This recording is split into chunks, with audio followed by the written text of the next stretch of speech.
నువ్వు సిట్టు లట్టు పొట్టు ఎన్నన్నా వేసుకో, ఏమన్నా చేసుకో, మాకు న్యాయస్థానాల మీద గౌరవం ఉంది. నువ్వు ఎక్కడికి పిలిచినా వస్తా, ఎన్నిసార్లు పిలిచినా వస్తా, నిజాయితీగా సమాధానాలు చెప్తాం. మేము భయపడం.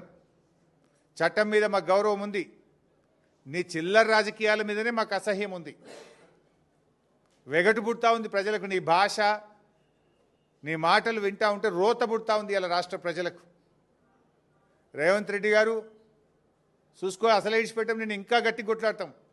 నీ 6 గ్యారెంటీల అమలు మీద, నీ కుంభకోణాల మీద మేము మా పోరాటాలు జరుపుతూనే ఉంటాం. మాది ఉద్యమ పార్టీ, రాష్ట్రం సాధించిన పార్టీ బీఆర్ఎస్ పార్టీ. మేము కేసీఆర్ సృష్టించిన సైనికులం, కార్యకర్తలం. మాకు త్యాగాలు తెలుసు, మాకు పోరాటాలు తెలుసు. నీలాగా వెన్నుపోట్లు, కుట్రలు, కుతంత్రాలు, చీకటి రాజకీయాలు మాకు తెలియవు. మా కేసీఆర్ నేర్పింది పోరాటం, త్యాగం, ప్రజల పక్షాన నిలబడడం మా కేసీఆర్ గారు నేర్పిండ్రు. నువ్వు ఎన్ని సిట్ నోటీసులు పంపుతో పంపు, మేము భయపడేది లేదు. కానీ నువ్వు దర్యాప్తు పేరు మీద ఆడుతున్నటువంటి ఈ నాటకం తెలంగాణ ప్రజలు నిశ్చితంగా గమనిస్తూ ఉన్నారు.